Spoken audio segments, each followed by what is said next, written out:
ಎಲ್ರಿಗೂ ನಮಸ್ಕಾರ. ಪ್ರೇಮನು TV Kannada YouTube ಚಾನಲ್ಗೆ ನಿಮ್ಮೆಲ್ಲರಿಗೂ ಕೂಡ ಸ್ವಾಗತ. ಸ್ನೇಹಿತರೆ, ಇವತ್ತಿನ ವಿಡಿಯೋದಲ್ಲಿ ಕರ್ನಾಟಕ ಇತಿಹಾಸಕ್ಕೆ ಸಂಬಂಧಪಟ್ಟ ಹಾಗೆ ಒಂದಿಷ್ಟು ಪ್ರಮುಖ ಪ್ರಶ್ನೋತ್ತರಗಳನ್ನು ತೊಗೊಂಡು ಬಂದಿದ್ದೀನಿ. ಸೊ ನೆಕ್ಸ್ಟ್ ಬರ್ತಕ್ಕಂತಹ ಟಿ ಪರೀಕ್ಷೆಗೆ ಬಹಳನೇ ಹೆಲ್ಪ್ ಆಗುತ್ತೆ. ಇನ್ನು ಕೆಲವೇ ದಿನಗಳಿರೋದ್ರಿಂದ ಈ ಒಂದು ವಿಡಿಯೋ ನಿಮಗೆ ಹೆಲ್ಪ್ ಆಗುತ್ತೆ. ಅದರಲ್ಲೂ ಸೋಷಿಯಲ್ ಸ್ಟಡೀಸ್ ಯಾರು ಪೇಪರ್ 2 ಬರೀತಾ ಇದ್ದೀರಾ ಅವರಿಗೆ. ಸೊ ಯಾರೆಲ್ಲ ಈ ವಿಡಿಯೋನ ನೋಡ್ತಾ ಇದ್ದೀರಾ ಎಲ್ಲೂ ಕೂಡ ಸ್ಕಿಪ್ ಮಾಡದೆ ಪೂರ್ತಿ ವಿಡಿಯೋನ ನೋಡಿ, ಜೊತೆಗೆ ಸಬ್ಸ್ಕ್ರೈಬ್ ಮಾಡ್ಕೊಂಡು ನೋಡೋದನ್ನ ದಯವಿಟ್ಟು ಮರಿಬೇಡಿ ಅಂತ ಹೇಳ್ತಾ, ಸೊ ಬನ್ನಿ ಜಾಸ್ತಿ ತಡ ಮಾಡೋದು ಬೇಡ, ಆದಷ್ಟು ಬೇಗ ಇವತ್ತಿನ ವಿಡಿಯೋದ ಮೊದಲನೇ ಪ್ರಶ್ನೆ ಏನಿದೆ ಅಂತ ನೋಡ್ಕೊಂಬರೋಣ. ಸ್ನೇಹಿತರೆ, ಮೊದಲನೇ ಪ್ರಶ್ನೆ ನಿಮ್ಮ ಸ್ಕ್ರೀನ್ ಮೇಲೆ ಈ ರೀತಿ ಕಾಣಿಸ್ತಾ ಇದೆ. ಚೋಳರ ಕಾಲದ ಉತ್ತರ ಮೇರೂರು ಶಾಸನವು ಗ್ರಾಮ ಸಭೆಯ ಸದಸ್ಯರನ್ನು ಆಯ್ಕೆ ಮಾಡುವ ವಿಧಾನವಾದ ಕುಡವೋಲೈ ಪದ್ಧತಿಯನ್ನು ವಿಸ್ತಾರವಾಗಿ ವಿವರಿಸುತ್ತದೆ. ಈ ಪದ್ಧತಿಯ ಪ್ರಮುಖ ಅರ್ಹತೆಗಳಲ್ಲಿ ಸೇರಿರದ ಅಂಶ ಯಾವುದು ಅಂತ. ಅಂದರೆ ಕುಡವೋಲೈ ಪದ್ಧತಿ ಏನಿದೆ ಇದು ಉತ್ತರ ಮೇರೂರು ಶಾಸನದಲ್ಲಿ ನಾವು ನೋಡ್ಬೋದು. ಸೊ ಈ ಒಂದು ಪದ್ಧತಿಯ ಅರ್ಹತೆಗಳಲ್ಲಿ ಸೇರಿಲ್ಲದೆ ಇರತಕ್ಕಂತಹ ಒಂದು ಪಾಯಿಂಟ್ ಯಾವುದು ಅನ್ನೋದನ್ನ ನಾವು ಹೇಳಬೇಕಾಗುತ್ತೆ. ಸೊ ಇಲ್ಲಿ ಆಯ್ಕೆಗಳು ನೋಡಿ ಈ ರೀತಿ ಕೊಟ್ಟಿದ್ದಾರೆ. ಸೊ ಈ ಒಂದು 4 ಆಯ್ಕೆಗಳಲ್ಲಿ ಸರಿಯಾಗಿರುವಂತಹ ಉತ್ತರ ಏನಿರ್ಬೋದು ಅಂತ ಹೇಳಿದ್ರೆ ಆಪ್ಷನ್ 3, ಆತ ವೇದಗಳು, ಶ್ರೌತ ಮತ್ತು ಬ್ರಾಹ್ಮಣ ಗ್ರಂಥಗಳಲ್ಲಿ ಜ್ಞಾನವನ್ನು ಹೊಂದಿರಬೇಕು ಅನ್ನೋದು ಏನು ಈ ಒಂದು ಕುಡುವೊಲೈ ಪದ್ಧತಿ ಏನಿದೆ ಸೊ ಅದರಲ್ಲಿ ಸೇರಿರದೇ ಇರತಕ್ಕಂತಹ ಒಂದು ಪಾಯಿಂಟ್ ಆಗಿರುತ್ತೆ. ಸೊ ಚೋಳರ ಒಂದು ಉತ್ತರ ಮೇರೂರು ಶಾಸನ ಏನಿದೆ ಗ್ರಾಮ ಸಭೆಯ ಸದಸ್ಯರಿಗೆ ಕೆಲವೊಂದು ಅರ್ಹತೆಗಳನ್ನು ನಿಗದಿಪಡಿಸಿರುತ್ತೆ. ಸೊ ಆ ಅರ್ಹತೆಗಳು ಏನಿರುತ್ತೆ ಅಂತಂದ್ರೆ ಮೊದಲನೇದು ಬಂದು 35ರಿಂದ 70 ವರ್ಷದ ಒಳಗೆ ಇರಬೇಕಾಗಿರುತ್ತೆ, ಒಳಗಿನವರಾಗಿರ್ಬೇಕಾಗುತ್ತೆ. ಸೊ ಆಮೇಲೆ ನಿಗದಿತ ಪ್ರಮಾಣದ ಭೂಮಿ ಮತ್ತೆ ಮನೆಯನ್ನ ಹೊಂದಿರಬೇಕು. ಅಷ್ಟೇ ಅಲ್ಲದೆ ವೇದಗಳು ಮತ್ತೆ ಮಂತ್ರ ಬ್ರಾಹ್ಮಣದಲ್ಲಿ ಏನು ಜ್ಞಾನವನ್ನ ಹೊಂದಿರಬೇಕು. ಆದರೆ ಶ್ರೌತ ಗ್ರಂಥಗಳಲ್ಲಿ ಜ್ಞಾನ ಹೊಂದಿರಬೇಕು ಅನ್ನೋದು ಪಾಯಿಂಟ್ ಏನಿದೆಯಲ್ಲ ಅದು ಕಡ್ಡಾಯ ಅಂತ ಹೇಳಿ ಎಲ್ಲೂ ಕೂಡ ಉಲ್ಲೇಖ ಮಾಡಿರಲಿಲ್ಲ. ಸೊ ಹಾಗಾಗಿ ಇಲ್ಲಿ ನೋಡಿ, ಇಲ್ಲಿ ಶ್ರೌತ ಅಂತ ಕೊಟ್ಟಿದ್ದಾರೆ. ಸೊ ಹಾಗಾಗಿ ಆಪ್ಷನ್ 3 ಇದಕ್ಕೆ ಆನ್ಸರ್ ಆಗುತ್ತೆ. ಸೊ ಇಲ್ಲಿ ಅಂತಹ ಒಂದು ಜ್ಞಾನವನ್ನ ಅಕ್ಷರಶಃ ಪರೀಕ್ಷಿಸುವುದು ಮತ್ತೆ ಕಷ್ಟಕರವಾಗಿರ್ತಕ್ಕಂತಹ ಒಂದು ಕಾರಣದಿಂದ ಇದು ಒಂದು ಸೂಕ್ಷ್ಮವಾಗಿರುವಂತಹ ಒಂದು ವಿಚಲನಕಾರಿ ಆಗಿದೆ ಅಂತ ಹೇಳಿ ಇಲ್ಲಿ ಕನ್ಸಿಡರ್ ಮಾಡ್ತಾರೆ. ಸೊ ಈ ಒಂದು ಶಾಸನ ಚೋಳರ ಸ್ಥಳೀಯ ಸ್ವಸರ್ಕಾರದ ಉತ್ತುಂಗವನ್ನ ಮತ್ತೆ ಪ್ರಜಾಪ್ರಭುತ್ವದ ಕೆಲವೊಂದು ಅಂಶಗಳನ್ನ ತೋರಿಸ್ತಕ್ಕಂತಹ ಒಂದು ನಿರ್ಣಾಯಕ ಪುರಾವೆ ಅಥವಾ ದಾಖಲೆ ಅಂತ ಹೇಳ್ಬೋದು. ಹಾಗಾಗಿ ಆಪ್ಷನ್ 3 ಈ ಒಂದು ಪ್ರಶ್ನೆಗೆ ಸರಿಯಾಗಿರುವಂತಹ ಆನ್ಸರ್ ಆಗುತ್ತೆ. ಎರಡನೇ ಪ್ರಶ್ನೆ, ಹರ್ಷವರ್ಧನನಿಗೆ ಸಂಬಂಧಿಸಿದ ಪ್ರಮುಖ ತಾಮ್ರ ಶಾಸನಗಳು, ಉದಾಹರಣೆಗೆ ಮಧುಬನ್ ಆಗಿರ್ಬೋದು, ಬನ್ಸ್ಕೇರ, ಈ ತರ ಯಾವ ಪ್ರಮುಖ ಆಡಳಿತಾತ್ಮಕ ಬದಲಾವಣೆಯನ್ನ ಸೂಚಿಸುತ್ತದೆ? ಇದು ಗುಪ್ತರ ನಂತರದ ಆರ್ಥಿಕ ಪ್ರವೃತ್ತಿಯನ್ನ ಪ್ರತಿಬಿಂಬಿಸುತ್ತದೆ ಅಂತ ಪ್ರಶ್ನೆ ಇದೆ. ಸೊ ಈ ಪ್ರಶ್ನೆಗೆ ನೋಡಿ ಆಯ್ಕೆಗಳನ್ನ ನಾವು ಈ ರೀತಿಯಾಗಿ ನೋಡ್ತಾ ಹೋಗ್ಬೋದು. ಸೊ ಸರಿಯಾಗಿರುವಂತಹ ಆನ್ಸರ್ ಏನಿರ್ಬೋದು ಅನ್ನೋದನ್ನ ಗೆಸ್ ಮಾಡಿದ್ದೀರಾ ಅಲ್ವಾ? ಎಸ್, ಆಪ್ಷನ್ 2 ನೋಡಿ, ಇಲ್ಲಿ ಗ್ರಾಮ ದಾನ ಮಾಡಿದ ಅಧಿಕಾರಿಗಳಿಗೆ ಕಂದಾಯ ಸಂಗ್ರಹ ಹಕ್ಕುಗಳನ್ನ ಮಾತ್ರವಲ್ಲದೆ ಪೊಲೀಸ್ ಮತ್ತು ನ್ಯಾಯಾಂಗದ ಅಧಿಕಾರವನ್ನ ಕೂಡ ನೀಡಲಾಯಿತು ಅನ್ನೋದು ಆನ್ಸರ್ ಆಗುತ್ತೆ. ಸೊ ಇಲ್ಲಿ ಹರ್ಷವರ್ಧನನ ಆಡಳಿತದ ಶಾಸನಗಳು, ವಿಶೇಷವಾಗಿ ಮಧುಬನ್ ಮತ್ತೆ ಬನ್ಸ್ಕೆರ ತಾಮ್ರ ಶಾಸನಗಳು ಏನಿದಾವೆ ಇದು ಭೂದಾನಗಳ ಜೊತೆಗೆ ಆಡಳಿತಾತ್ಮಕ ಹಕ್ಕುಗಳನ್ನ ನೀಡಿದಂತಹ ಒಂದು ವಿಕೇಂದ್ರೀಕರಣದ ಪ್ರವೃತ್ತಿಯನ್ನು ಇಂಡಿಕೇಟ್ ಮಾಡುತ್ತೆ. ಗುಪ್ತರ ನಂತರದ ಒಂದು ಕಾಲದಲ್ಲಿ ಭೂಮಿ ದಾನ ಮಾಡಿದವರಿಗೆ ಕಂದಾಯ ಕಲೆಕ್ಟ್ ಮಾಡ್ತಕ್ಕಂತಹ ಒಂದು ಹಕ್ಕುಗಳ ಜೊತೆಗೆ ಪೊಲೀಸ್ ಮತ್ತೆ ನ್ಯಾಯಾಂಗದ ಅಧಿಕಾರವನ್ನು ಕೂಡ ಕೊಡ್ತಾರೆ. ಸೊ ಈ ಒಂದು ಪ್ರವೃತ್ತಿ ಏನಿದೆ ಅಲ್ಲ ಸಾಮಂತಶಾಹಿಯ ಬೆಳವಣಿಗೆಯ ಒಂದು ಪ್ರಮುಖ ಲಕ್ಷಣ ಆಗಿತ್ತು. ಜೊತೆಗೆ ಕೇಂದ್ರೀಯ ಒಂದು ಅಧಿಕಾರದ ದುರ್ಬಲತೆಯನ್ನ ಇದು ಪ್ರತಿಬಿಂಬಿಸ್ತಾ ಇತ್ತು. ಸೊ ಇದು ಒಂದು ಪ್ರಾಚೀನ ಭಾರತದಿಂದ ಮಧ್ಯಕಾಲೀನ ಭಾರತಕ್ಕೆ ಆಡಳಿತದಲ್ಲಿ ಆಗ್ತಾ ಇರತಕ್ಕಂತಹ ಒಂದು ಬದಲಾವಣೆಯನ್ನು ಇದು ತೋರಿಸ್ತಾ ಇತ್ತು. ಹಾಗಾಗಿ ಆಪ್ಷನ್ 2 ಈ ಪ್ರಶ್ನೆಗೆ ಸರಿಯಾಗಿರುವಂತಹ ಆನ್ಸರ್ ಆಗುತ್ತೆ.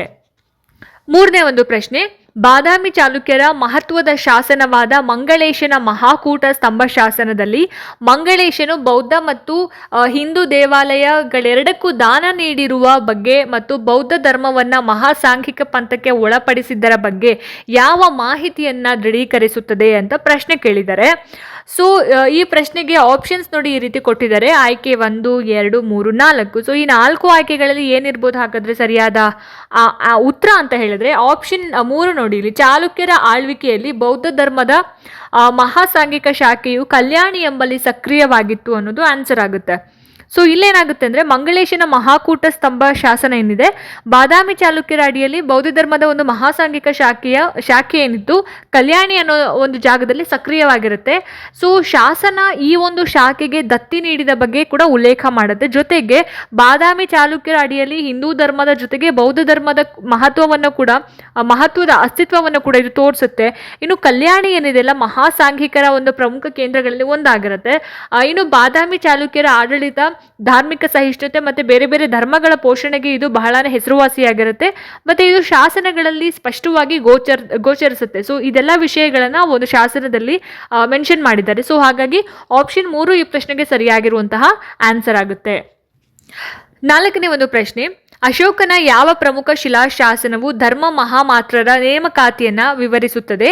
ಅವರ ಮುಖ್ಯ ಉದ್ದೇಶವು ಧರ್ಮದ ಪ್ರಚಾರ ಮಾಡುವುದರ ಜೊತೆಗೆ ಬ್ರಾಹ್ಮಣ, ಶ್ರಮಣರು ಮತ್ತು ಇತರ ಪಂಗಡಗಳ ಕಲ್ಯಾಣವನ್ನು ಖಚಿತಗೊಳಿಸುವುದಾಗಿತ್ತು ಅಂತ ಇದೆ.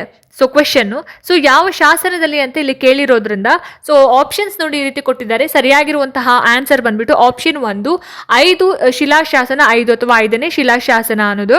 ಸೊ ಅಶೋಕನ ಪ್ರಮುಖ ಶಿಲಾಶಾಸನ 5 ಅಥವಾ 5ನೇ ಶಿಲಾಶಾಸನ ಏನಿದೆ ಧರ್ಮ ಮಹಾಮಾತ್ರರ ಒಂದು ನೇಮಕಾತಿಯನ್ನು ಇದು ಡಿಟೇಲ್ ಆಗಿ ನಮಗೆ ತಿಳಿಸ್ಕೊಡುತ್ತೆ. ಈ ಒಂದು ಅಧಿಕಾರಿಗಳ ಮುಖ್ಯ ಒಂದು ಉದ್ದೇಶ ಏನು, ಧರ್ಮದ ಪ್ರಚಾರ ಮಾಡೋದ್ರ ಜೊತೆಗೆ ಸಾಮ್ರಾಜ್ಯದ ಬೇರೆ ಬೇರೆ ವರ್ಗಗಳಾಗಿರ್ತಕ್ಕಂತಹ ಈ ಬ್ರಾಹ್ಮಣರಾಗಿರ್ಬೋದು, ಶ್ರಮಣರಾಗಿರ್ಬೋದು ಮತ್ತೆ ವೃದ್ಧರ ಒಂದು ಕಲ್ಯಾಣವನ್ನು, ಅನಾಥರ ಮತ್ತು ವೃದ್ಧರ ಕಲ್ಯಾಣವನ್ನು ಖಚಿತಪಡಿಸೋದಾಗಿರುತ್ತೆ. ಸೊ ಇದು ಅಶೋಕನ ಆಡಳಿತದಲ್ಲಿ ಅವನ ಒಂದು ಅಡ್ಮಿನಿಸ್ಟ್ರೇಷನ್ ಟೈಮಲ್ಲಿ ಪ್ರಜೆಗಳ ಒಂದು ಸಾಮಾಜಿಕ ಕಲ್ಯಾಣಕ್ಕೆ ಎಷ್ಟು ಇಂಪಾರ್ಟೆನ್ಸ್ ಅನ್ನು ಕೊಟ್ಟಿದ್ರು ಅನ್ನೋದನ್ನು ನಮಗೆ ತೋರಿಸುತ್ತೆ. ಜೊತೆಗೆ ಈ ಅಧಿಕಾರಿಗಳು ಏನಿದ್ದಾರೆ ಧಾರ್ಮಿಕ ಮತ್ತು ಸಾಮಾಜಿಕ ಎರಡೂ ಸುಧಾರಣೆಗಳ ಉಸ್ತುವಾರಿಯನ್ನು ಕೂಡ ವಹಿಸಿದ್ರು ಅನ್ನೋದು ಕೂಡ ನಮಗೆ ಅರ್ಥ ಆಗ್ತಾ ಹೋಗುತ್ತೆ ಆ ಒಂದು ಶಾಸನದಿಂದ. ಸೊ ಈ ಶಾಸನ ಏನಿತ್ತು ಅಶೋಕನ ದೃಷ್ಟಿಕೋನದ ಒಂದು ವಿಶಾಲ ವ್ಯಾಪ್ತಿಯನ್ನು ಅರ್ಥ ಮಾಡ್ಕೊಳ್ಳೋದಕ್ಕೆ ನಮಗೆ ಬಹಳ ಹೆಲ್ಪ್ ಆಗುತ್ತೆ. ಸೊ ಹಾಗಾಗಿ ಆಪ್ಷನ್ 1 ಈ ಪ್ರಶ್ನೆಗೆ ಸರಿಯಾಗಿರುವಂತಹ ಆನ್ಸರ್ ಆಗುತ್ತೆ.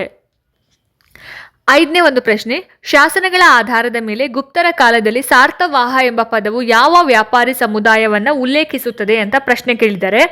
ಸೊ ಇದಕ್ಕೆ ಆಪ್ಷನ್ಸ್ ನೋಡಿ ಈ ರೀತಿ ಕೊಟ್ಟಿದ್ದಾರೆ. ವಿದೇಶಿ ವ್ಯಾಪಾರಿಗಳು ಮತ್ತು ಕ್ಯಾರವನ್ ಲೀಡರ್, ಹಾಗೆಯೇ ಸ್ಥಳೀಯ ಮಾರುಕಟ್ಟೆಗಳಲ್ಲಿ ಹಣಕಾಸು ವ್ಯವಹಾರ ನಡೆಸುವವರು ಮತ್ತು ಬಂದರುಗಳ ಮುಖ್ಯಸ್ಥರು ಅಂತ.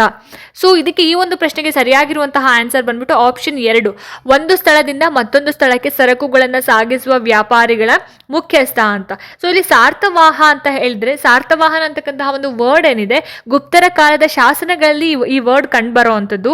ಮತ್ತು ಇದು ಒಂದು ಜಾಗದಿಂದ ಮತ್ತೊಂದು ಜಾಗಕ್ಕೆ ಯಾವುದೇ ಒಂದು ವಸ್ತುಗಳನ್ನ, ಸರಕುಗಳನ್ನ ಸಾಗಿಸ್ತಕ್ಕಂತಹ ವ್ಯಾಪಾರಿಗಳ ಮುಖ್ಯಸ್ಥನಿಗೆ ನೀಡಿದ ಒಂದು ಹೆಸರಾಗಿರುತ್ತೆ ಸಾರ್ಥವಾಹ ಅನ್ನೋದು. ಸೊ ಇದು ದೂರದಲ್ಲಿ ಇರ್ತಕ್ಕಂತಹ ಒಂದು ವ್ಯಾಪಾರಿಗಳಿಗೆ ವ್ಯಾಪಾರ ಮಾರ್ಗಗಳಲ್ಲಿ ಸಂಚರಿಸಬೇಕಾದ್ರೆ ದೊಡ್ಡ ವ್ಯಾಪಾರಿ ತಂಡಗಳನ್ನ ಮುನ್ನಡೆಸ್ತಾ ಇದ್ರು. ಅಂದ್ರೆ ದೂರದ ವ್ಯಾಪಾರ ಮಾರ್ಗಗಳಲ್ಲಿ ಸಂಚರಿಸುವಂತಹ ದೊಡ್ಡ ವ್ಯಾಪಾರಿ ತಂಡಗಳನ್ನ ಮುನ್ನಡೆಸ್ತಾ ಇರ್ತಾರೆ. ಸೊ ಈ ಒಂದು ವರ್ಡ್ ಸಾರ್ಥವಾಹ ಏನಿದೆ ಗುಪ್ತರ ಒಂದು ಆಡಳಿತದಲ್ಲಿ ವ್ಯಾಪಾರ ಮತ್ತೆ ವಾಣಿಜ್ಯ ಕ್ಷೇತ್ರಕ್ಕೆ ನೀಡಿದಂತಹ ಒಂದು ಮಹತ್ವವನ್ನ ಅಥವಾ ಇಂಪಾರ್ಟೆನ್ಸ್ ಅನ್ನ ನಮಗೆ ಇಂಡಿಕೇಟ್ ಮಾಡುತ್ತೆ. ಜೊತೆಗೆ ದಕ್ಷಿಣ ಮತ್ತೆ ಉತ್ತರ ಭಾರತದ ವ್ಯಾಪಾರಿ ಜಾಲಗಳ ಸಂಘಟನೆ ಆಗಿರಬಹುದು ಮತ್ತೆ ಸುರಕ್ಷತೆಯ ಬಗ್ಗೆ ಇವರು ಬಹಳನೇ ಒಂದು ಇಂಪಾರ್ಟೆಂಟ್ ರೋಲ್ ಪ್ಲೇ ಮಾಡಿದ್ರು ಅನ್ನೋದನ್ನ ನಮಗೆ ತೋರಿಸುತ್ತೆ. ಸೊ ಹಾಗಾಗಿ ಆಪ್ಷನ್ 2 ಈ ಪ್ರಶ್ನೆಗೆ ಸರಿಯಾಗಿರುವಂತಹ ಆನ್ಸರ್ ಆಗುತ್ತೆ. ನೆಕ್ಸ್ಟ್ ಮುಂದಿನ ಪ್ರಶ್ನೆ, ಚೋಳರ ಕಾಲದ ಯಾವ ಶಾಸನವು ಮಹಿಳೆಯರಿಗೆ ಭೂಮಿ ಮತ್ತು ಆಸ್ತಿಯ ಹಕ್ಕನ್ನು ನೀಡಿದ ಬಗ್ಗೆ ಮತ್ತು ಗ್ರಾಮಗಳಲ್ಲಿ ಅವರು ಭಾಗವಹಿಸಿದ ಬಗ್ಗೆ ಪ್ರಮುಖ ಮಾಹಿತಿ ನೀಡುತ್ತದೆ ಅಂತ ಪ್ರಶ್ನೆ. ಸೊ ಯಾವ ಒಂದು ಶಾಸನ ಇದರ ಬಗ್ಗೆ ತಿಳಿಸುತ್ತೆ ಅಂತ. ಸೊ ಆಪ್ಷನ್ ನೋಡಿ ಇಲ್ಲಿ ಪೆರುಂಕುಂಡ್ರಂ ಶಾಸನ, ತಿರುಪಾಲವನಂ ಶಾಸನ, ಲೈಡನ್ ಗ್ರಾಂಟ್, ಹಾಗೆಯೇ ತಿರುವಾಲಂಗಾಡು ತಾಮ್ರ ಶಾಸನ ಅಂತ ಇದೆ. ಸೊ ಸರಿಯಾಗಿರುವಂತಹ ಉತ್ತರ ಏನಿರ್ಬೋದು ಹಾಗಾದ್ರೆ ಒಂದು ಪ್ರಶ್ನೆಗೆ? ಎಸ್, ಆಪ್ಷನ್ 1 ನೋಡಿ ಇಲ್ಲಿ ಪೆರುಂಕುಂಡ್ರಂ ಶಾಸನ ಅಂತ. ಸೊ ಇದು ಚೋಳರ ಕಾಲದ ಒಂದು ಶಾಸನ. ಪೆರುಕುಂಡ್ರಂ ಶಾಸನ ಏನಿದೆಲ್ಲ ಮಹಿಳೆಯರಿಗೆ, ಹೆಣ್ಣು ಮಕ್ಕಳಿಗೆ ಆಸ್ತಿ ಮತ್ತು ಭೂಮಿಯ ಒಂದು ಹಕ್ಕುಗಳನ್ನು ನೀಡೋದ್ರ ಬಗ್ಗೆ ಆಗಿರ್ಬೋದು, ಮತ್ತು ಅವರು ಕೆಲವು ನಿರ್ದಿಷ್ಟ ಗ್ರಾಮ ಸಭೆಗಳಲ್ಲಿ ಭಾಗವಹಿಸೋದ್ರ ಬಗ್ಗೆ ಇದು ಬಹಳನೇ ಡಿಟೇಲ್ ಆಗಿ ನಮಗೆ ತಿಳಿಸೋ ಅಂಥದ್ದು ಪೆರುಕುಂಡ್ರಂ ಶಾಸನ. ಸೊ ಇದು ಚೋಳರ ಒಂದು ಸಮಾಜದಲ್ಲಿ ಅವರ ಒಂದು ಆಡಳಿತದ ಕಾಲದಲ್ಲಿ ಮಹಿಳೆಯರಿಗೆ ಇದ್ದಂತಹ ಒಂದು ಸ್ಥಾನಮಾನ ಆಗಿರ್ಬೋದು ಮತ್ತು ಅವರಿಗೆ ಸಿಕ್ಕಂತಹ ಒಂದು ಆಸ್ತಿ ಹಕ್ಕುಗಳನ್ನ ನಮಗೆ ದೃಢೀಕರಿಸೋ ಅಂಥದ್ದು.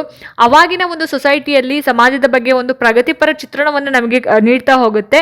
ಆದರೆ ಈ ಒಂದು ಭಾಗವಹಿಸುವಿಕೆ ಏನಿದೆ ಅಲ್ಲ, ಅಂದ್ರೆ ಹೆಣ್ಮಕ್ಳು ಎಲ್ಲ ಒಂದು ಸಭೆಗಳಲ್ಲಿ ಭಾಗವಹಿಸುವಂಥದ್ದು, ಅವ್ರಿಗೆ ಕೊಟ್ಟಂತಹ ಒಂದು ಹಕ್ಕುಗಳು, ಸೊ ಈ ಒಂದು ಭಾಗವಹಿಸುವಿಕೆ ಕೆಲವು ನಿರ್ದಿಷ್ಟ ಸಂದರ್ಭಗಳಿಗೆ ಮಾತ್ರ ಸೀಮಿತ ಆಗಿತ್ತು ಅನ್ನೋದನ್ನ ನಮಗೆ ಇದು ತಿಳಿಸ್ಕೊಡುವಂಥದ್ದು. ಸೊ ಈ ಶಾಸನಗಳೇನಿದಾವೆ ಚೋಳರ ಕಾಲದ ಸಾಮಾಜಿಕ ಕಾನೂನುಗಳ ಒಂದು ಪ್ರಮುಖ ಸೋರ್ಸಸ್ ಅಂತ ಹೇಳ್ಬೋದು, ಒಂದು ಮೂಲ ಆಗಿತ್ತು ಅಂತ ಹೇಳ್ಬೋದು. ಸೊ ಆಪ್ಷನ್ 1 ಈ ಪ್ರಶ್ನೆಗೆ ಸರಿಯಾದ ಆನ್ಸರ್ ಆಗುತ್ತೆ.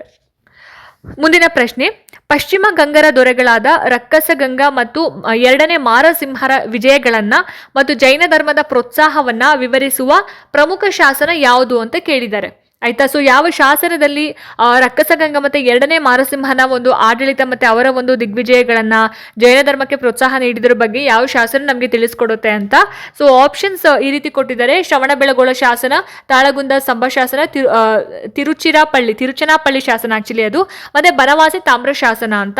ಸೊ ಸರಿಯಾಗಿರುವಂತಹ ಆನ್ಸರ್ ಬಂದ್ಬಿಟ್ಟು ಆಪ್ಷನ್ 3 ತಿರುಚಿರಾಪಳ್ಳಿ ಅಥವಾ ತಿರುಚನಾಪಳ್ಳಿ ಶಾಸನ ಅಂತ.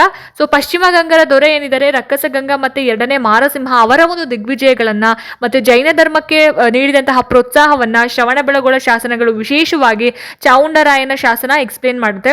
ಸೊ ಈ ಶಾಸನಗಳೇನಿದೆ ಗಂಗರ ಒಂದು ಇತಿಹಾಸ, ಅವರ ಒಂದು ರಾಜಕೀಯ ಮತ್ತೆ ಧಾರ್ಮಿಕ ಬೆಂಬಲವನ್ನ ದಾಖಲಿಸುವಂಥದ್ದು.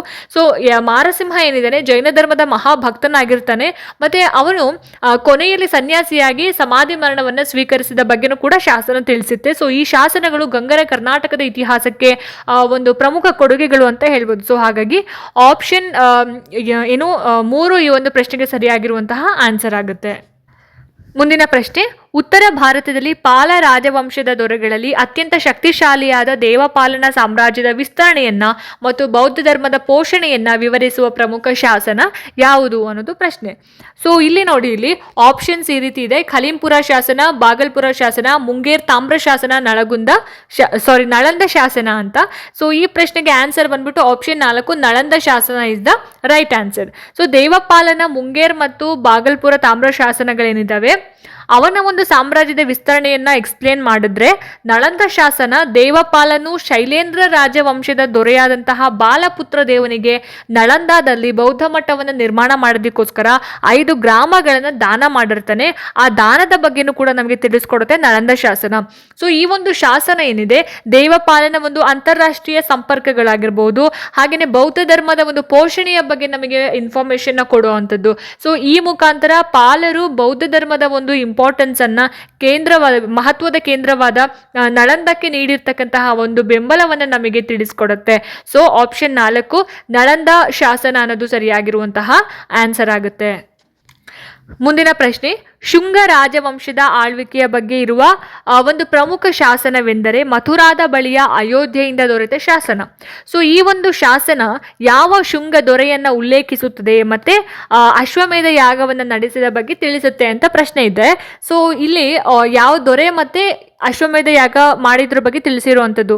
ಸೊ ನೋಡಿ, ಇಲ್ಲಿ ವಸುಮಿತ್ರ, ಪುಷ್ಯಮಿತ್ರ, ಶುಂಗ, ಅಗ್ನಿಮಿತ್ರ ಮತ್ತೆ ದೇವಭೂತಿ ಅಂತ ಇದೆ. ಸೊ ಸರಿಯಾಗಿರುವಂತಹ ಉತ್ತರ ಏನಿರ್ಬೋದು ಹಾಗಾದ್ರೆ ಈ ಪ್ರಶ್ನೆಗೆ? ಆಯ್ಕೆ 2 ನೋಡಿ, ಪುಷ್ಯಮಿತ್ರ ಶುಂಗ ಅನ್ನೋದು ಸರಿಯಾದ ಉತ್ತರ ಆಗುತ್ತೆ. ಸೊ ಇಲ್ಲಿ ಅಯೋಧ್ಯೆಯ ಶಾಸನ ಏನಿದೆಯಲ್ಲ ಪುಷ್ಯಮಿತ್ರ ಶುಂಗನಿಗೆ ಸಂಬಂಧಿಸಿರುವಂಥದ್ದು.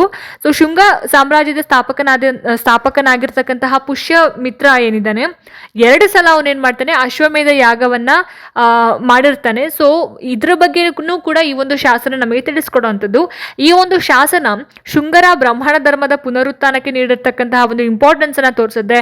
ಜೊತೆಗೆ ಶುಂಗರ ಕಾಲದಲ್ಲಿ ಅಶ್ವಮೇಧ ಯಾಗ ಏನಿದೆ ರಾಜಮನೆತನದ ಅಧಿಕಾರ ಮತ್ತೆ ಸಾಮ್ರಾಜ್ಯಶಾಹಿ ಹೆಮ್ಮೆಯನ್ನು ತೋರಿಸ್ತಕ್ಕಂತಹ ಒಂದು ಪ್ರಮುಖ ಧಾರ್ಮಿಕ ವಿಧಿಯಾಗಿರುತ್ತೆ. ಹಾಗಾಗಿ ಆಪ್ಷನ್ 2 ಪುಷ್ಯಮಿತ್ರ ಶುಂಗ ಅನ್ನೋದು ಸರಿಯಾಗಿರುವಂತಹ ಆನ್ಸರ್ ಆಗುತ್ತೆ. 10ನೇ ಪ್ರಶ್ನೆ, ಗುಪ್ತರ ಜೊತೆಗೆ ವೈವಾಹಿಕ ಸಂಬಂಧ ಹೊಂದಿದ್ದ ವಕಟಕ ರಾಜವಂಶಕ್ಕೆ ಸಂಬಂಧಿಸಿದ ಯಾವ ಶಾಸನ ಬುದ್ಧನ 16 ಅವತಾರಗಳ ವಿವರಗಳನ್ನು ಹೊಂದಿರುವ ಮೊಟ್ಟ ಮೊದಲ ಸಾಹಿತ್ಯೇತರ ದಾಖಲೆಗಳಲ್ಲಿ ಒಂದಾಗಿದೆ ಅಂತ ಪ್ರಶ್ನೆ. ಸೊ ಈ ಪ್ರಶ್ನೆಗೆ ನೋಡಿ, ಇಲ್ಲಿ ಬಾಲಘಾಟ್ ತಾಮ್ರ ಶಾಸನ, ವಾಸಿಂ ತಾಮ್ರ ಶಾಸನ, ಪುಣೆ ತಾಮ್ರ ಶಾಸನ, ಹಾಗೇನೆ ಅಜಂತ ಗುಹೆ ಶಾಸನ ಅನ್ನೋದು ಆಪ್ಷನ್ಸ್ಗಳು. ಸೊ ಇದಕ್ಕೆ ಸರಿಯಾಗಿರುವಂತಹ ಆನ್ಸರ್ ಏನಪ್ಪಾ ಅಂತ ಹೇಳಿದ್ರೆ ಆಪ್ಷನ್ 4 ಅಜಂತ ಗುಹೆ ಶಾಸನ ಅಂದು ಆನ್ಸರ್ ಆಗುತ್ತೆ. ಸೊ ವಕಟಕ ರಾಜವಂಶದ ರಾಜ ಹರಿಶೇನನಿಗೆ ಸಂಬಂಧಿಸಿದಂತಹ ಈ ಒಂದು ಅಜಂತ ಗುಹೆ ಶಾಸನ ಏನಿದೆ ವಿಷ್ಣುವಿನ 10 ಅವತಾರಗಳ ವಿವರಗಳನ್ನ ಹೊಂದಿರತಕ್ಕಂತಹ ಒಂದು ಮೊಟ್ಟ ಮೊದಲ ಸಾಹಿತ್ಯೇತರ ದಾಖಲೆಗಳಲ್ಲಿ ಒಂದಾಗಿರುವಂಥದ್ದು. ಸೊ ಇದು ಹಿಂದೂ ಧರ್ಮದ ದಶಾವತಾರದ ಒಂದು ಕಾನ್ಸೆಪ್ಟ್ ಅನ್ನ 5ನೇ ಶತಮಾನದಷ್ಟು ಹಿಂದೆ ಇದು ಜನಪ್ರಿಯ ಆಗಿರುತ್ತೆ ಅನ್ನೋದನ್ನ ಇದು ಸೂಚಿಸುತ್ತೆ. ಸೊ ಈ ಒಂದು ಶಾಸನಗಳೇನಿದಾವೆ ಗುಪ್ತ ವಕಟಕರ ಒಂದು ರಾಜಕೀಯ ಮತ್ತು ಧಾರ್ಮಿಕ ಸಂಬಂಧಗಳ ಮೇಲೆ ಇದು ಬೆಳಕು ಚೆಲ್ಲುತ್ತೆ. ಹಾಗಾಗಿ ಆಪ್ಷನ್ 4 ಈ ಒಂದು ಪ್ರಶ್ನೆಗೆ ಸರಿಯಾಗಿರುವಂತಹ ಆನ್ಸರ್ ಆಗಿರುತ್ತೆ. ಮುಂದಿನ ಪ್ರಶ್ನೆ, ಪಲ್ಲವ ರಾಜವಂಶಕ್ಕೆ ಸಂಬಂಧಿಸಿದ ತಿರುಚನಾಪಳ್ಳಿ ಶಿಲಾಶಾಸನದಲ್ಲಿ 1ನೇ ರಾಜ ಮಹೇಂದ್ರ ವರ್ಮನು ಯಾವ ಧರ್ಮದಿಂದ ಜೈನ ಧರ್ಮಕ್ಕೆ ಮತಾಂತರಗೊಂಡ ನಂತರ ವೈಷ್ಣವ ಧರ್ಮಕ್ಕೆ ಮತಾಂತರಗೊಂಡ ಬಗ್ಗೆ ಪ್ರಮುಖ ಮಾಹಿತಿಯನ್ನು ನೀಡುತ್ತೆ ಅಂತ ಪ್ರಶ್ನೆ. ಸೊ ಈ ಒಂದು ಪ್ರಶ್ನೆಗೆ ಆಪ್ಷನ್ಸ್ ಈ ರೀತಿ ಕೊಟ್ಟಿದ್ದಾರೆ. ಇನ್ನು ವೈಷ್ಣವ ಧರ್ಮದಿಂದ ಶೈವ ಧರ್ಮಕ್ಕೆ, ಬೌದ್ಧ ಧರ್ಮದಿಂದ ಶೈವ ಧರ್ಮಕ್ಕೆ, ಜೈನ ಧರ್ಮದಿಂದ ಶೈವ ಧರ್ಮಕ್ಕೆ, ಆಪ್ಷನ್ 4 ಶೈವ ಧರ್ಮದಿಂದ ಬೌದ್ಧ ಧರ್ಮಕ್ಕೆ ಅಂತ. ಸರಿಯಾಗಿರುವಂತಹ ಉತ್ತರ ಏನಪ್ಪಾ ಅಂತ ಹೇಳಿದ್ರೆ ಆಪ್ಷನ್ 3 ಜೈನ ಧರ್ಮದಿಂದ ಶೈವ ಧರ್ಮಕ್ಕೆ ಅನ್ನೋದು ಸರಿಯಾದ ಉತ್ತರ ಆಗುತ್ತೆ. ಸೊ ಪಲ್ಲವಾರ ರಾಜ ಏನಿದ್ದಾರೆ 1ನೇ ಮಹೇಂದ್ರ ವರ್ಮನ್ ಸ್ಟಾರ್ಟಿಂಗ್ ಅಲ್ಲಿ ಜೈನ ಧರ್ಮವನ್ನ ಅವರು ಪಾಲಿಸ್ತಾ ಇರ್ತಾರೆ ಅಥವಾ ಅನುಸರಣೆ ಮಾಡ್ತಾ ಇರ್ತಾರೆ. ಆಮೇಲೆ ಶೈವ ಸಂತ ಅಪ್ಪರ್ ಅವರ ಒಂದು ಪ್ರಭಾವದಿಂದ ಅವ್ರೇನ್ ಮಾಡ್ತಾರೆ, ಶೈವ ಧರ್ಮಕ್ಕೆ ಮತಾಂತರಗೊಳ್ತಾರೆ. ಅಂದ್ರೆ ಶಿವನ ಒಂದು ಆರಾಧನೆ ಮಾಡಕ್ ಶುರು ಮಾಡ್ತಾರೆ. ತಿರುಚನಾಪಳ್ಳಿ ಶಿಲಾಶಾಸನ ಏನಿದೆ ಇವರ ಒಂದು ಧಾರ್ಮಿಕ ಮತಾಂತರದ ಬಗ್ಗೆ, ಆಮೇಲೆ ಶೈವನಾದಂತಹ ನಂತರ ನಿರ್ಮಿಸಿದ ಗುಹಾ ದೇವಾಲಯಗಳ ಬಗ್ಗೆ ಮಾಹಿತಿನ ನೀಡುತ್ತೆ. ಇದು ದಕ್ಷಿಣ ಭಾರತದ ಭಕ್ತಿ ಚಳುವಳಿಯ ಒಂದು ಇಂಪಾರ್ಟೆನ್ಸ್ ಅನ್ನು ಕೂಡ ನಮಗೆ ತೋರಿಸ್ಕೊಡುತ್ತೆ. ಹಾಗಾಗಿ ಜೈನ ಧರ್ಮದಿಂದ ಶೈವ ಧರ್ಮಕ್ಕೆ ಅನ್ನೋದು ಸರಿಯಾಗಿರುವಂತಹ ಆನ್ಸರ್ ಆಗುತ್ತೆ. ನೆಕ್ಸ್ಟ್ ಕ್ವೆಶ್ಚನ್, ಸಮುದ್ರಗುಪ್ತನ ಪ್ರಯಾಗ ಪ್ರಶಸ್ತಿಯಲ್ಲಿ ಅವನ ದಕ್ಷಿಣ ವಿಜಯದ ಕಾರ್ಯಾಚರಣೆಯನ್ನ ಯಾವ ನೀತಿಯ ಮೂಲಕ ರೂಪಿಸಲಾಗಿದೆ, ಇದು ಅವನ ರಾಜಕೀಯ ಕೌಶಲ್ಯವನ್ನ ತೋರಿಸುತ್ತದೆ ಅಂತ ಪ್ರಶ್ನೆ ಇದೆ. ಸೊ ಈ ಒಂದು ಪ್ರಶ್ನೆಗೆ ಸರಿಯಾಗಿರುವಂತಹ ಆನ್ಸರ್ನ ನೋಡೋಕ್ಕಿಂತ ಮುಂಚೆ ಆಪ್ಷನ್ಸ್ ನೋಡಿ. ಇಲ್ಲಿ ಗ್ರಹಣ, ಮೋಕ್ಷ, ಅನುಗ್ರಹ, ಸರ್ವಕರದಾನಾದೇಶ, ಪ್ರಸಬೋಧರಣ, ಹಾಗೇನೆ ಪರಿಚಾರಕೀಕೃತ ಅಂತ ಇದೆ. ಪರಿಚಾರಕೀಕೃತ ಅಂತ. ಸೊ ಸರಿಯಾಗಿರುವಂತಹ ಆನ್ಸರ್ ಈ ಪ್ರಶ್ನೆಗೆ ಆಪ್ಷನ್ 1 ಗ್ರಹಣ, ಮೋಕ್ಷಾನುಗ್ರಹ ಅನ್ನೋದು ಆನ್ಸರ್ ಆಗುತ್ತೆ. ಸೊ ಸಮುದ್ರಗುಪ್ತನ ಪ್ರಯಾಗ ಪ್ರಶಸ್ತಿಯಲ್ಲಿ ಅವನ ಒಂದು ದಕ್ಷಿಣ ಪಥ ದಂಡಯಾತ್ರೆ ನೀತಿಯನ್ನ ಗ್ರಹಣ, ಮೋಕ್ಷಾನುಗ್ರಹ ಅಂತ ಹೇಳಿ ಎಕ್ಸ್ಪ್ಲೇನ್ ಮಾಡಿರುವಂಥದ್ದು, ಅದ್ರ ಬಗ್ಗೆ ಹೇಳಿರುವಂಥದ್ದು. ಸೊ ಇದರ ಅರ್ಥ ಏನಪ್ಪಾ ಅಂದ್ರೆ ಶತ್ರು ರಾಜರನ್ನ ಮೊದಲು ಸೋಲಿಸಿ ಆಮೇಲೆ ವಶಪಡಿಸ್ಕೊಂಡು ಆ ನಂತರ ಅವರನ್ನ ಬಿಡುಗಡೆ ಮಾಡಿ ಮತ್ತೆ ಅವರಿಗೆ ತಮ್ಮ ರಾಜ್ಯವನ್ನ ಆಳೋದಕ್ಕೆ ಅನುಮತಿ ನೀಡುವುದು ಅಂತ. ಅಂದ್ರೆ ಫಸ್ಟ್ ಸೋಲಿಸಿ ವಶಪಡಿಸ್ಕೊಳ್ಳೋದಂದ್ರೆ ಗ್ರಹಣ, ಆ ನಂತರ ಅವರನ್ನ ಬಿಡುಗಡೆ ಮಾಡೋದು ಮೋಕ್ಷ, ಮತ್ತೆ ಅವರಿಗೆ ಅವರ ರಾಜ್ಯವನ್ನ ಆಳೋದಕ್ಕೆ ಅನುಮತಿ ಕೊಡೋದು ಅನುಗ್ರಹ. ಸೊ ಹಾಗಾಗಿ ಗ್ರಹಣ, ಮೋಕ್ಷ, ಅನುಗ್ರಹ ಅನ್ನೋದು ಇದಕ್ಕೆ ಆನ್ಸರ್ ಆಗುತ್ತೆ. ಸೊ ಈ ಒಂದು ನೀತಿ ಏನಿದೆ ಅಲ್ಲ, ಸಮುದ್ರಗುಪ್ತನ ರಾಜತಾಂತ್ರಿಕ ಕೌಶಲ್ಯವನ್ನ ತೋರಿಸ್ಕೊಡುತ್ತೆ. ಅಲ್ಲಿ ಅವನು ದಕ್ಷಿಣ ಭಾರತದ ಬೇರೆ ಬೇರೆ ದೂರದ ಪ್ರದೇಶಗಳನ್ನ ನೇರವಾಗಿ ಆಡಳಿತಕ್ಕೆ ಒಳಪಡಿಸದೆ ಅವುಗಳಿಂದ ಗೌರವ ಮತ್ತೆ ಸಾಮಂತಿಕೆಯನ್ನ ಮಾತ್ರ ಸ್ವೀಕರಿಸ್ತಾ ಅನ್ನೋದನ್ನ ಕೂಡ ನಮಗೆ ಗೊತ್ತಾಗ್ತಾ ಹೋಗುತ್ತೆ. ಸೊ ಹಾಗಾಗಿ ಈ ಪ್ರಶ್ನೆಗೆ ಆಯ್ಕೆ 1 ಸರಿಯಾಗಿರುವಂತಹ ಆನ್ಸರ್ ಆಗುತ್ತೆ. ಸೊ ನೋಡೋದಲ್ಲ ಸ್ನೇಹಿತರೆ, ಇದಾಗಿತ್ತು ಇವತ್ತಿನ ಇತಿಹಾಸಕ್ಕೆ ಸಂಬಂಧಪಟ್ಟ ಹಾಗೆ ಒಂದಷ್ಟು ಪ್ರಶ್ನೋತ್ತರಗಳು. ಹೋಪ್ ಈ ವಿಡಿಯೋ ನಿಮಗೆ ಇಷ್ಟ ಆಗಿದೆ, ಅನುಕೂಲ ಆಗಿದೆ ಅಂತ ಭಾವಿಸ್ತೀನಿ. ಇಷ್ಟ ಆಯಿತು ಅಂತಂದರೆ ದಯವಿಟ್ಟು ಲೈಕ್ ಮಾಡಿ, ಶೇರ್ ಮಾಡಿ. ಹಾಗೆ ನಿಮ್ಮ ಅನಿಸಿಕೆ ಅಭಿಪ್ರಾಯಗಳು ಏನೇ ಇದ್ರೂ ಕೂಡ ನನಗೆ ಕಾಮೆಂಟ್ ಸೆಕ್ಷನಲ್ಲಿ ತಿಳಿಸಿ ಅಂತ ಹೇಳ್ತಾ, ಇದೇ ರೀತಿ ಹೆಚ್ಚಿನ ವೀಡಿಯೋಸ್ಗಳಿಗೋಸ್ಕರ ನಿರಂತರವಾಗಿ ನನ್ನ ಚಾನಲನ್ನು ನೋಡ್ತಾ ಇರಿ. ಮುಂದಿನ ವೀಡಿಯೋಸ್ಗಳಲ್ಲಿ ನಾನು ನಿಮಗೆ ಸಿಗ್ತೀನಿ. ಅಲ್ಲಿ ತನಕ ಎಲ್ರಿಗೂ ನಮಸ್ಕಾರ.